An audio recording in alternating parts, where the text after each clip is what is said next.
the timeline from the exile unto Jesus. This section features number 8, Daniel. We'll go to our chart here and we'll see where Daniel mentions Jehoiachin. Now, whether or not he was there involved, it doesn't say, but he goes into the exile with these 4 other young men, and he's there and he sees Nebuchadnezzar, and then he talks about Nebuchadnezzar's son, Belteshazzar. He was the son of Nebuchadnezzar, and he was conquered by Darius. So Daniel was all the way down to Darius. Ezekiel is a little bit earlier, not a whole lot, but he went on exile too, but he didn't go directly to Babylon. He went around, and the book of Ezekiel, we just went through it, so you can go back and listen to that. But Ezekiel mentions Daniel in a few places. We'll get to that a little bit later here. But I'm going to go through the prophet Daniel, similar to what I did with Ezekiel, with all the notes that I have. You can write them down and do your own research if there's something there that interests you, which I'm sure there's going to be. It's a very interesting book. One of the most interesting books, if not interesting as far as prophecy, outside of Revelation, of course. It begins in chapter 1 of the 3rd year of Jehoiakim, and Daniel mentions when the captivity took place, and it begins at the end of Jehoiakim, I believe, but the 70 years, where is it? Is it from the first captivity of Nebuchadnezzar during Jehoiakim, or Zedekiah later? It says Nebuchadnezzar comes again during Zedekiah and takes the people to Babylon. So here's the first arrival of Nebuchadnezzar and the second. And then the 4 young men are taken, and it mentions them. And then Daniel, it talks, was even during Cyrus's reign. But it doesn't necessarily stop there. It says he was there during Cyrus. Chapter 2 is the 2nd year of Nebuchadnezzar, and he has a dream of a great image, which Daniel comes and interprets it as a dream of kingdoms about to come to the earth. Chapter 3, we have the famous furnace of fire, where the 3 men were thrown into the fiery furnace. When Nebuchadnezzar came back, he saw the 4th, and he says it as the Son of God. And then in chapter 4, Nebuchadnezzar's dream of a great tree, which was beasts, and then the 7 seasons that he ate grass in the wild. Chapter 5, Belshazzar, the son of Nebuchadnezzar, tells us in verse 2, and then the famous writing on the wall, he calls in Daniel, and Daniel interprets it, and then Darius takes the kingdom at that time, Darius the Persian. And then chapter 6, the famous lion's den, where Daniel is cast in, is not eaten, and so forth. Chapter 7, the 1st year of Belshazzar, that's Balthasar, Nebuchadnezzar's son, has a dream of the 4 beasts, the 4 kingdoms. Now, this was before we had it up here in chapter 5, where it was the end of Belshazzar. Chapter 8, the 3rd year of Belshazzar, vision of the ram, the he-goat, and Gabriel appears. So Belshazzar is in 3 chapters, son of Nebuchadnezzar. Chapter 9, the 1st year of Darius, son of Ahasuerus, and he took over the kingdom. And Daniel talks about the 70 years of the desolation of Jerusalem, which was prophesied by Jeremiah. Probably started with when Ezekiel left, but possibly Jehoiakim. I'm not really sure on that one. And then Gabriel talks to Daniel, and he talks about this 70 periods of 7, not the same thing as Jeremiah's 70 years, which is a future destruction of Jerusalem unto the Messiah. And it's also there's a 62 periods of 7 in there, and 1 period of 7, which a lot of people like to make happen today or very soon. Then we have the desolation, and that is about the 70 periods of 7. It says, in the beginning of your supplication, the word went forth, and I came to announce to you. I think this was Gabriel or the man. For you are a man desired. And now reflect in the matter and perceive in the apparition.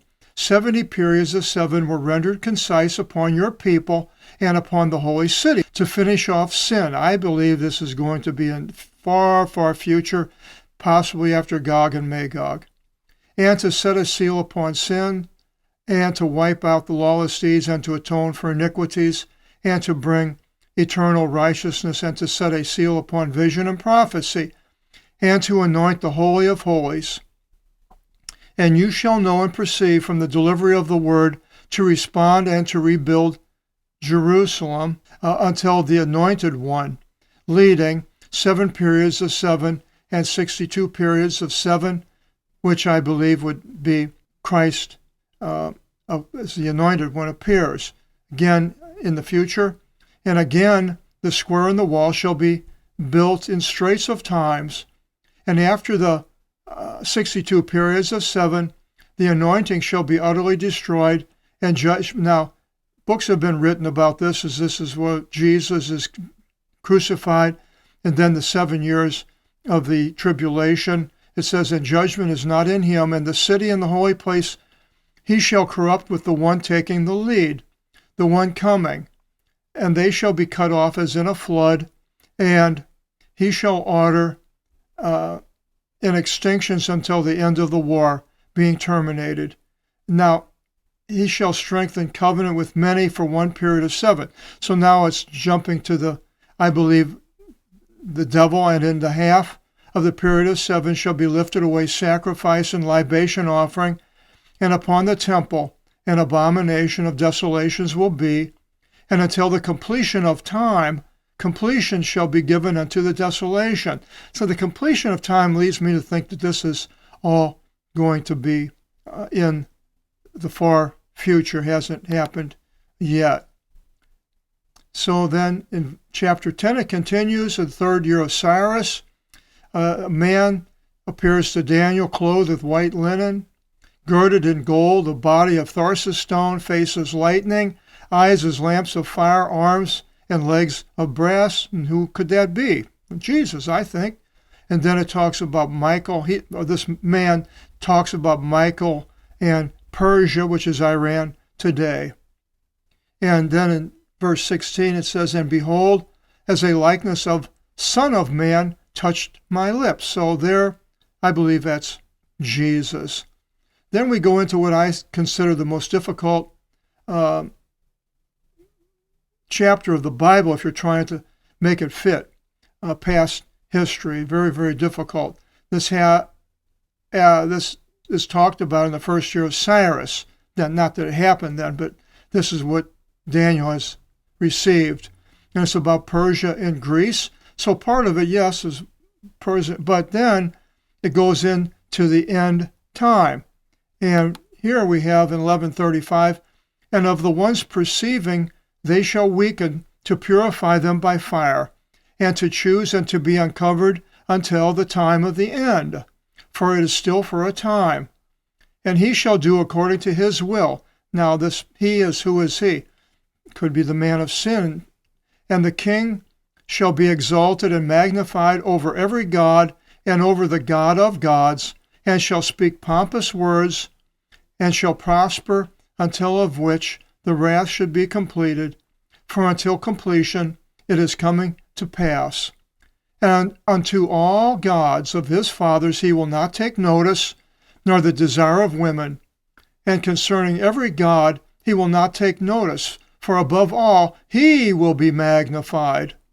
And it continues, you can go into it, but then I think it culminates 2 Thessalonians chapter 2, where we're here in verse 3. It says, Paul says, let not any completely deceive you in not one manner. For unless a defection should come first, which I believe is happening now, could be a future event also after the 1,000 years, and the man of sin should be uncovered, the son of destruction, the one being an adversary and elevating himself above all, being called God, our object of worship, just as it said in Daniel. So as for him to sit in the temple of God as God, exhibiting himself that he is God. Do you not remember that still being with you I said these things to you? And now the one constraining you know, for the uncovering him in his own time.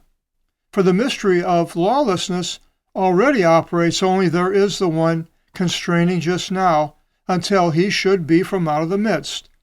And then the lawless one will be uncovered, whom the Lord will consume by the breath of his mouth, and will render useless the grandeur of his arrival, whose arrival is according to the energy of Satan, in every power and signs and miracles of a lie, and in every deception of unrighteousness, among the ones being destroyed, because of which they receive not the love of the truth for them to be delivered. And you can read more on that. And so that's all in chapter 10 and 11 of Daniel.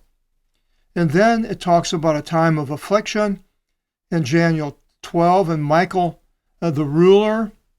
And in verse 9 it says, and he said, it might be Michael, go Daniel, for the words are obstructed and sealed until end time. Now, are we at end time?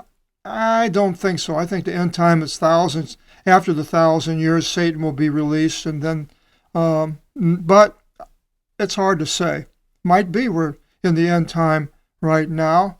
A lot of people have written books on this, and I'm not dogmatic on any of it.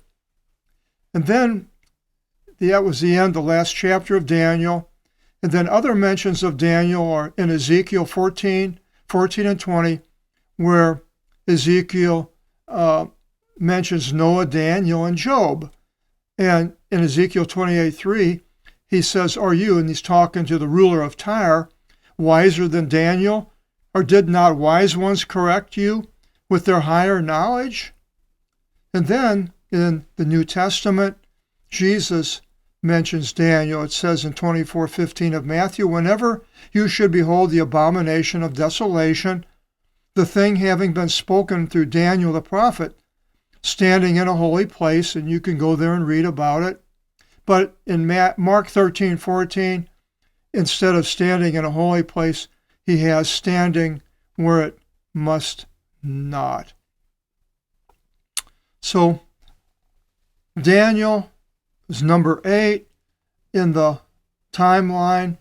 Our next personality, number 9, will be Nebuchadnezzar, and I might put his son Belshazzar together, so it might be Nebuchadnezzar and Belshazzar, because they more or less covering the same period of time as these prophets.